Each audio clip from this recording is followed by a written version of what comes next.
I didn't realize I was going to get introduced like a rock star. So, actually, I'd love to call our lovely panelists up to the stage. So, thank you so much, Chaz, for the introduction. As Chaz mentioned, I'm the head of marketing at Apricity. We are the world's first virtual fertility clinic. So it's only appropriate that I have 4 people here to tell us about the revolution that is happening in medical devices and the impact that it's having on women's health and the way that we take care of ourselves. So I guess I'll just, since we have a rock star, many rock stars with us, let me start with Elizabeth Krenkler. Is from the Charité in Berlin, and she is the head of a research consortium that is working on no less than the artificial womb that Helen mentioned in her speech just a few minutes ago. Professor Joyce Harper, if I could call you to the stage. She is an award-winning educator, an author, a podcast, an academic, and a scientist. She is the professor of reproductive science at UCL in the Institute for Women's Health. Please welcome her to the stage.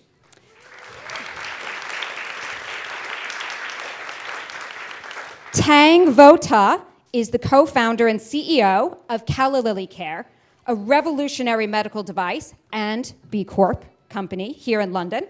Calla was initially, you may be familiar with them from their tamp liner, but they are now working on a medical device that is now working on vaginal drug delivery. So we're excited to hear from him and how they're changing the way that we take our drugs. And last but not least, Francine de Stoppelaar is an associate professor of medicine safety at the University of Leicester, and she is a driver of innovation in the patient safety field. She is working on a brand new, fully digital hospital, and she is part of the team that is using medical devices to make sure patient safety comes along in the innovation of remotely delivered care. So please welcome our panel. Okay, so the theme of this conference is the future. So, we'll give everyone a second to get their microphones. So I want to hear a little bit from you guys about what the future looks like. So Elizabeth, starting with you. You're revolutionizing the way that we treat premature babies through your artificial womb. Can you tell us a little bit more about your project and what you're working on? Okay, so is it working? Yeah, I guess it's working. So imagine you just had a baby and you are not able to hold it. Sorry, I'm a bit emotional sometimes. You have to put it in a box, a glass box, and you will not be able to be close to it for a very long time. And this was, a lot of mothers told me this scenario, and I thought it's just a heartbreaking scenario. So I'm gonna get a glass of water. Thank you.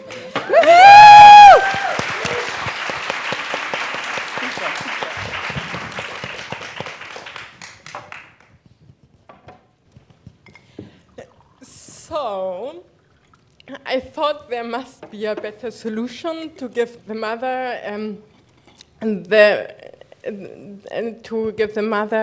to empower the mother to be in charge again of the baby and to give the baby a more natural environment, which is closer to the environment it was taken out.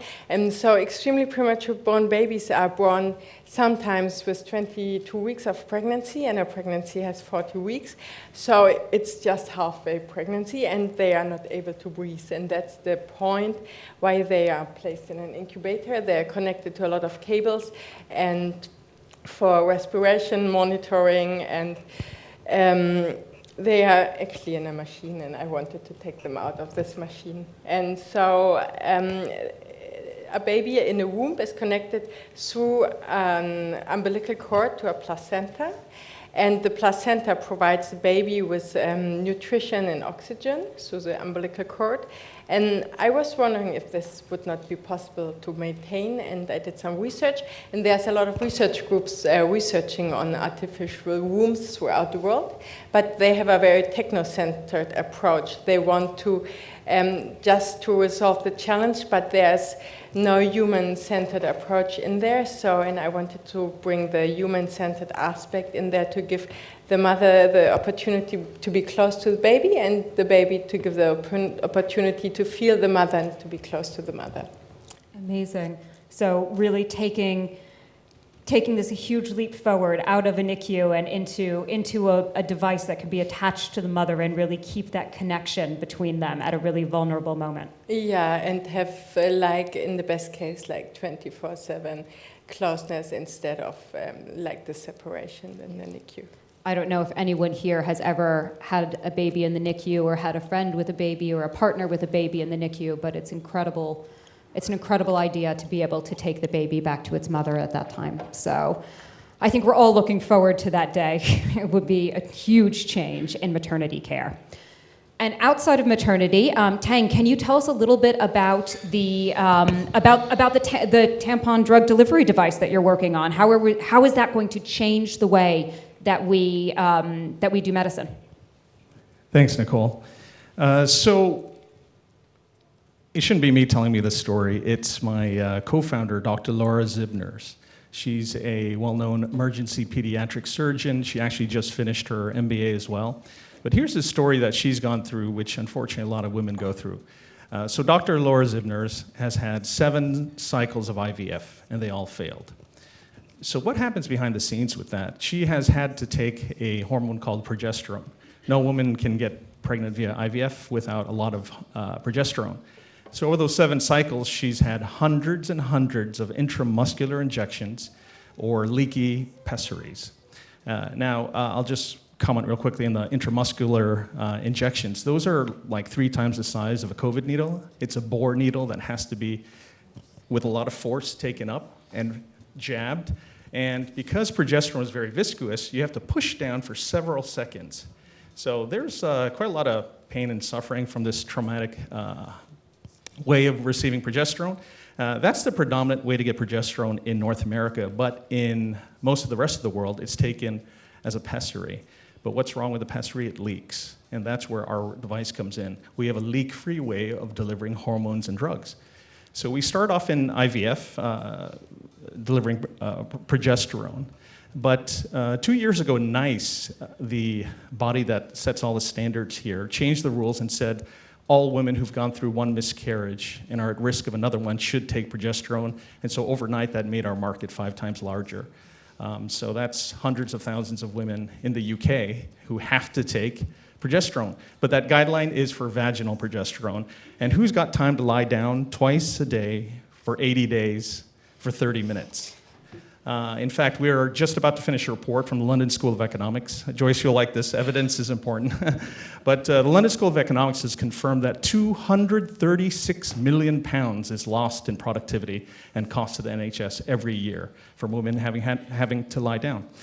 And I'll just quickly say that that's actually a fraction of the market. Menopause is at least 20 times larger.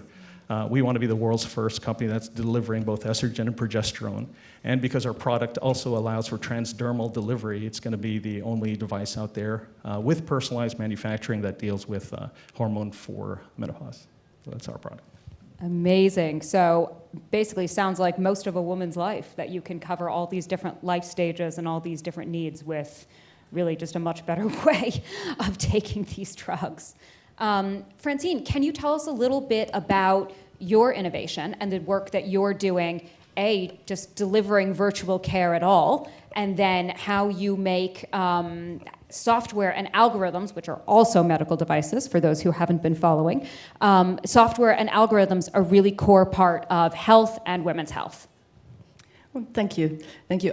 First of all, Elizabeth, I can resonate with your story. I've got 2 children, and they came about in a very unusual way. So beautiful to hear all of these stories. It's fantastic. So I was part of a large team activating a fully digital hospital just in the back garden of Buckingham Palace, Cleveland Clinic, London, which opened a year ago. And although my background is very much in med safety and making sure that we don't make any errors, medication administration errors at the bedside, which is a huge problem globally still and resulting in deaths still yearly. So I've been very much involved in that, and we used AI in our unidose robots, etc. However, first of all, as a hospital manager or director in one of the departments, first of all, I don't want people to end up in hospital at all. We should really do much more pre-ending up in hospital. But if they do, it's all about getting them out. as soon as possible. So we're looking at patient safety most, and patients first, of course, most, and patient experience most firstly, but then we look at efficiencies and getting them out, and then so that we can admit new ones and making sure that everyone gets a chance for treatment in hospital. So looking at women's health, I've looked at opening this hospital many different digital devices and what is possible. We do deliver remote care. We're now looking in our pharmacy field, looking at medication advice pre-operatively and also then when they're discharged. So we hope to do remote consultations, not only with physicians, but also with pharmacists very soon. But if I can pick out one, which is very much female related, is algorithms, the use of algorithms and looking at x-rays and looking at particular imaging results. So we are looking at an algorithm that could read mammograms. So then we did need huge backlog with radiologists, so an algorithm could help with diagnosing or at least picking out the normals. They always need to be checked twice, so an algorithm could help with that as well. And then obviously women will get their results much sooner and hopefully on the same day. So it's all about efficiencies and about the patient first. So this is one that I could just pick out, but we've had many in our fully digital hospital. So thank you. What I love about what all three of you have said is really this discussion about putting the patient first. And when we think about femtech, I really think that as an industry, that's what we should be all about as a sector. It's really about putting the patient first and making sure her care is more comfortable, more connected, and safer, right? That makes a lot of sense. Joyce, over to you. I know you have some hesitations on the way that we are developing medical devices in this field. Can you tell us a little bit about that? Like, what are the concerns? What are you seeing? And, of some of the devices, some of us may or may not be using at home and in our clinical care. What are your concerns? I'm the disruptor. Every panel needs one. Here I am. I am one of the probably few people in this room. I'm a pure academic. I do not run a femtech company.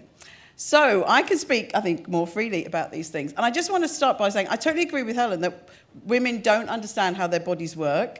We've been working for many, many years on this. We have an international reproductive health education collaboration. We are embedded in the biggest fertility society in the world called ESHRA.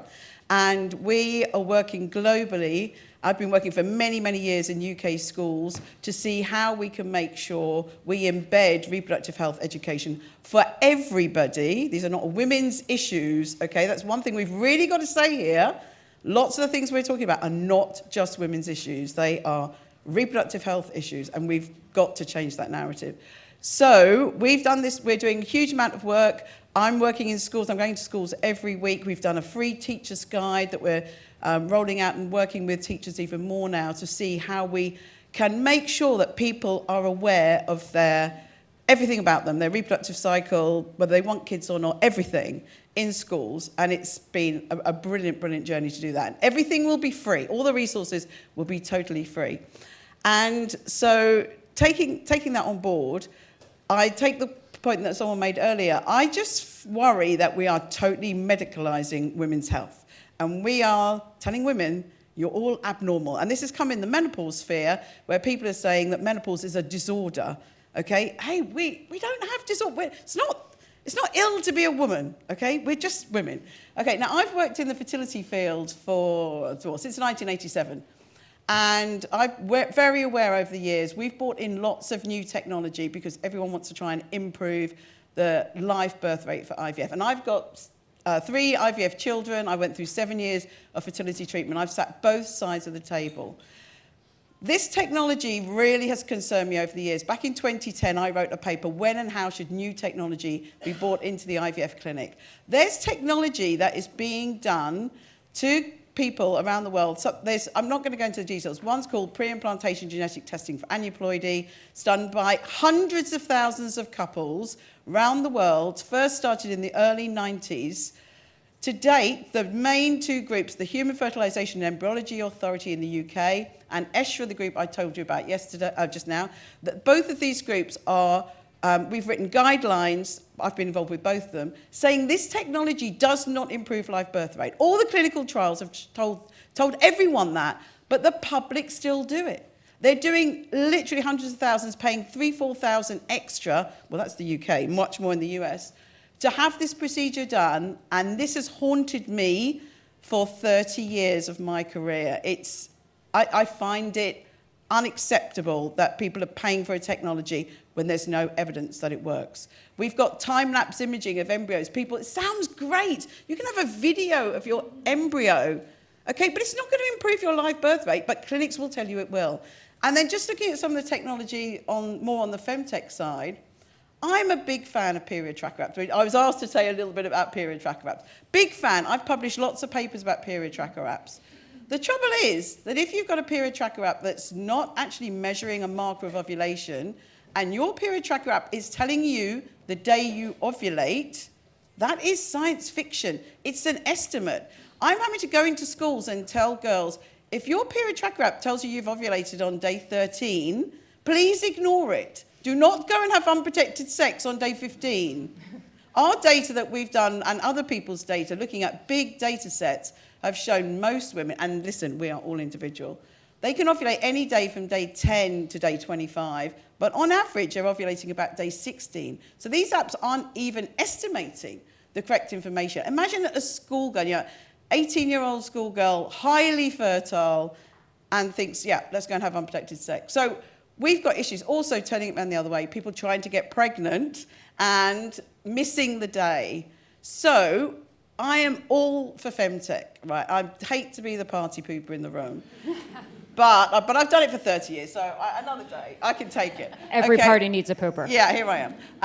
Disruptor, I'll call it, I've said. So, really, we've got to think about the femtech. I'm seeing lots of pictures for femtech, and I'm like, I can't see the evidence for that. Where is this really going to work? So we've got to be careful that we're not exploiting women, we're empowering women.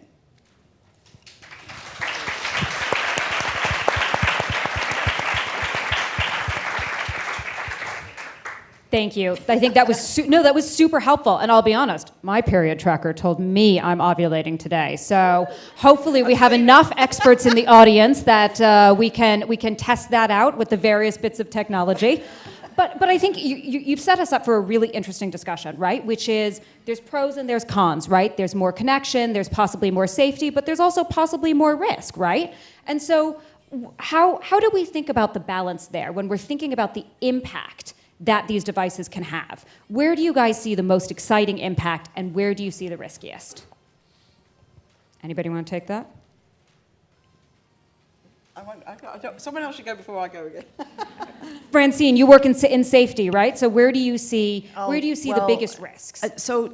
I'm going to have to move away a little bit from the fertility side because that's not what I do, although I've been through it as well. But what we do in hospital, and I've seen a huge impact in this hospital, and that's why I'm sitting here talking about tech and digital and safety, is that we implemented first in the UK, workflow with medications, where we track the entire medication journey of every single little unit dose that we give to patients at the bedside.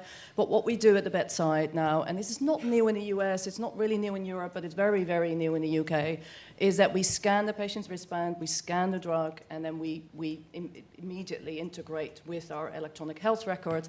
And if it's not the right drug, or it's not the right dose, or not the right route, or not the right time, etc., our electronic health record starts beeping and says to the nurse caregiver, do not give.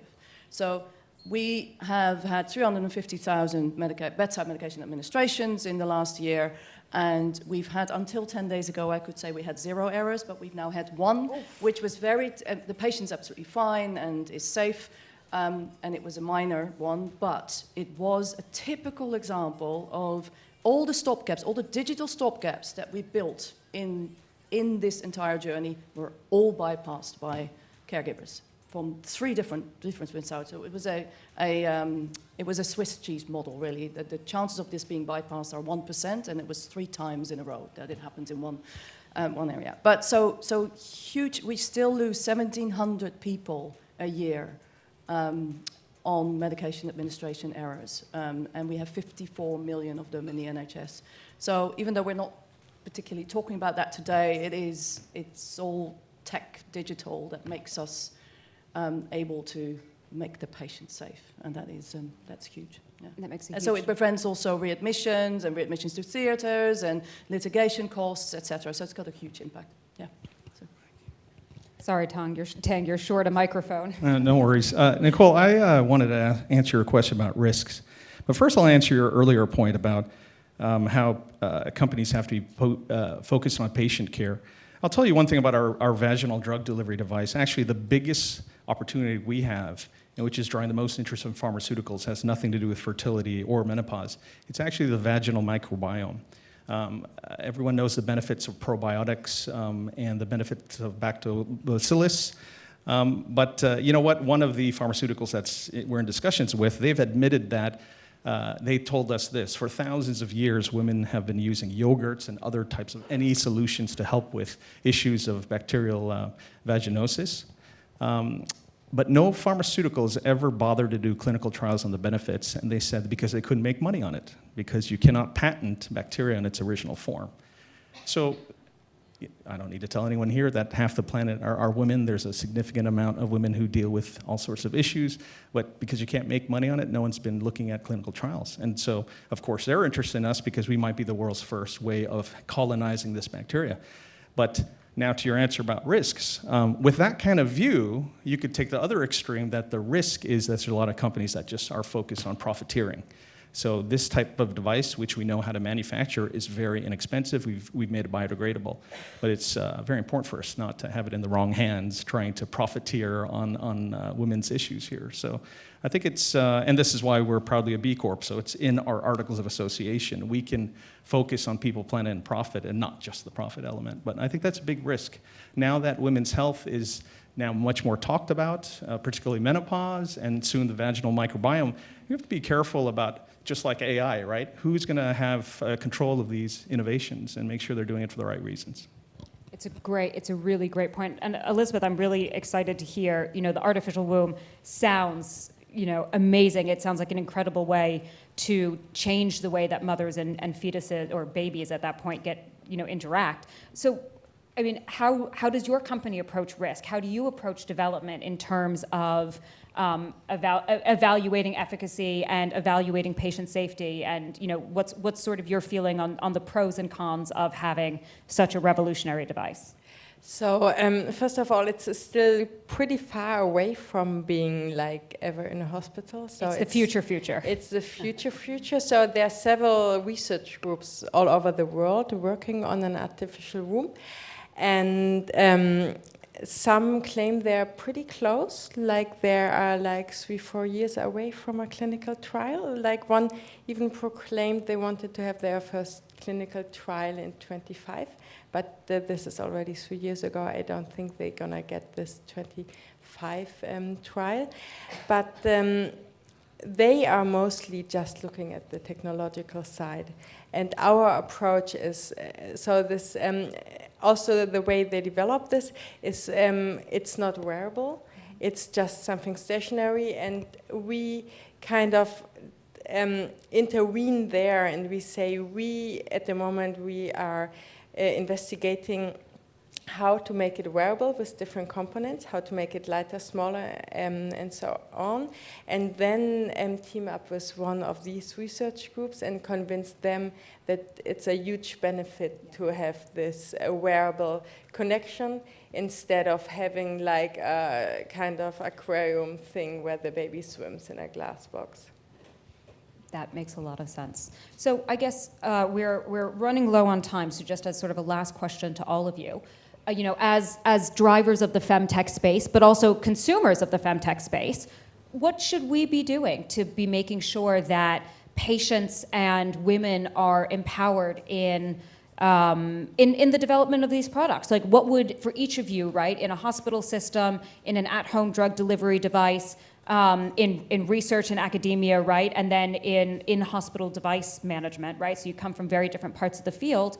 like what is our role as consumers and also as industry leaders in making sure that we are thinking big and developing amazing work, but also, you know, not being taken advantage of, not falling for, you know, potentially misleading or over-treatment. You know, where do you see the role of the people in this audience in helping you guys build the future? So I think we've been doing lots of workshops recently at UCL about exactly this. So we've had a lot of discussions. I think it's important to ask the public that is this what they want and how do they want it? They need to be involved in any co-design. We're doing lots about education at the moment. We're designing all of our educational materials to be sure that it's fit for purpose. Then we really need to think about the mechanism of what we're doing. Is it possible now? And I wanted to mention Elizabeth Holmes. I was talking about her last week, and then turns out that the very day we were talking about her, she went to prison for 11 years, that very day. Okay? It was a brilliant idea, and it will work at some point. But I see this in so much of the tech I'm looking at. It's no disrespect, but it's not here now, and I've seen this in the fertility field as well. It's sold to clinics and to the public, and it's not actually ready yet. Okay, so just always have Elizabeth Holmes in the back of your head. So think about safety. Shouting on your shoulder. Yeah, think about, do the public want it? Think about safety. Think about efficacy. Does this actually work? Am I empowering or exploiting? A great question. I guess I'll just add to your final question. I'm still was still rather really excited and inspired from a recent meeting at the Royal College of Obstetricians and Gynecologists. There was a Women's Health Summit there. Nicole, you and I were there. And I wanted to share here one of the things mentioned that I thought was very impactful. And it was the fact that someone had said that menopause affects 100% of people. Okay? Yeah. Everyone's got a sister, a wife, an aunt, a mother, grandmother, etc. And I want to I guess that's what I'd like to share with the audience. Probably this is the wrong audience to share it with because you're all here. But you know, breaking down taboos is really important. More people need to talk about it, and then people will see that there's a need for it. Joyce, to your point, it's ridiculous where people think menopause is a disease of some sort. It is not. It's a stage of life, right? And that people should be talking about it more. And when people talk about things more, there'll be more interest in it, more funding in it, and more ability for all of us trying to innovate to be successful. When something's taboo and no one wants to talk about it, it's really hard to improve things. So I think everyone should continue to openly talk about these complete natural occurrences. Thank you. I agree with Joyce. Get the balance right. I mean, it is hugely exciting, all these new things, and I've been through the workflows and through building them all. But we have regulations and we have governance, sometimes sadly to stick to and to adhere to, but it is all to protect all of you and to protect women in the health space, to make sure that we are not doing something that's unsafe. So, 100%. And Elizabeth, the last word goes to you. What do you think the people in this room should be doing to make sure that medical devices in the future are really serving women and empowering them? I think, the patient, the user, the woman should be in the center, and it should be, like you said, it should be co-developed with the patient, with the user, to really make sure it's serving them and it's not harming, and to put their needs in the focus. Thank you. Amazing. Thank you guys so much. Thank you so much. Very inspiring, the full panel, for different reasons, all of you. I want to talk. I want to mention and comment more on Thang's comment at the end about stigmas and taboos. It used to be. I'm from Kimberly-Clark. I work for a femcare product company, and we are trying to normalize period and stigmas and avoid and eliminate stigma. So period is doing well. The next wave we see now, or better than it used to. The next wave now is menopause. We see celebrities on Reels and Instagrams speaking out and saying this is normalized menopause.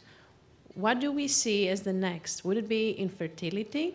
Because people are not talking as wide and as loud about infertility.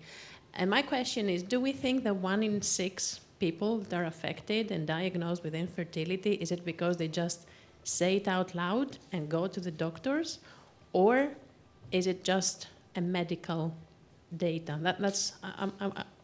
I went through IVF for my first baby. It is quite a shame, you feel, but then my question is, do we feel it's a topic that people don't talk, and how can we empower? I don't know if it's technology, because the whole screen thing makes me think people are not ready to talk about it, so that we hide behind a screen and we do everything on a screen. But how do we see the stigmas evolving, like collapsing the stigmas and fighting stigmas? Thank you. Can I start with that? Go for it. I'm going to start at the beginning of your talk. You said we're okay with periods. Okay, we're doing focus groups in schools on periods. I am heartbroken by what the girls are telling me. They are telling me they have not had any proper education about their periods. They've heard about you're going to have a period, you're going to bleed, you need a period product when they were 8 years old. And I don't know whether it was just the COVID generation and they've missed the year 7 education. The school said they taught it. We've done several schools. They have not been taught it. So we've got to start this in schools. We have done a huge injustice. And what we're doing with our international reproductive health, I've said we've created a huge, wonderful teacher's guide that is free. It's already on our website, actually. And everything needs to be talked about there. We talk about fertility, we talk about infertility, we talk about menopause. We've got to demystify all of this for everybody and remove every bit of stigma. So yeah, listen, menopause is out there, but oh my goodness, we're saying it's terrible, it's a disease, you're going to become an old hag and you're going to have all these symptoms, it's going to disrupt your whole life. Some of us are out there trying to say, oh, God, okay, let's put this in proportion, because that's not doing women any help, or their workplace, their families, or anything, by saying this dreadful, horrible thing is going to happen to them as soon as they turn 40. Okay, and listen, 40 is not young to have perimenopausal symptoms. So listen, none of it's there. I don't think any of it's there. We've got to do all of it, and we've got to keep doing it, and we've got to make sure that everyone, not women, everyone understands it. So it's a huge task. And one problem is with social media, we have myths. People like me spending our entire life demystifying all this stuff that you hear about your health, it's a huge job. I don't think any of it's there. It's all got to be destigmatized. I guess I'll just add to that by saying that, I understand it's easier said than done, right? Here I'm a guy telling more women to talk about their issues, and I understand that, when men out there talk about something and with emotion, they're told they're passionate, but women might be told they're hysterical. So I know it's not easy to talk about these things, but I guess to answer your question about what else it should be beyond periods, beyond menopause, I agree with Joyce again. I think that's 3 out of 3 on the panel. But is everything needs to be talked about, all right? And health is at stake here. I'll give you an example. Literally just this Friday, I was talking with one of the senior partners at one of our subcontractors. She's very established professional, and she was admitting to me that it took her 3 years of groveling to her GP to have a hormonal test because she was having migraines that were having her drop out of work 1 day a week at least. 3 years, right? And guess what? As soon as they did the test and they found out, right, exactly, what happened, she had some HRT and the migraines were gone within weeks and days, right? If we're going to help each other as a society, we have to be brave and share all these issues and problems, and then people can relate and say, oh, this is normal. I should be fighting for something different instead of doctors just assuming, oh, it's whatever it is, right? There's lots of solutions there, and again, this is a stage of life. So again, easier said than done, but everything should be talked about. It's always good with full transparency. Before we take the next question, I'm super curious. Who in this audience feels that at least some part of their work is destigmatizing an issue in women's health? Can you just raise your hand? I mean, take a look at all the people around you, right? That's way more than half, maybe 3/4, maybe 4 out of 5 of us feel that part of our work in femtech is about destigmatizing an issue. So this is definitely something I encourage you in the break to strike up a conversation about, right? How can we destigmatize these issues? How can we, as leaders in this field, be working together to have these conversations and bring them out? So thank you for your question. Do we have time for another? One more question. Front row, why not? Also in green. Green's the color. Hi, my name is Christina, and I work at Aura, and I'm a product manager where we develop new features, listening very much to the user. And my question to you is actually, how would you encourage women to come and work in tech and come and build these new medical tech, because that's what we need.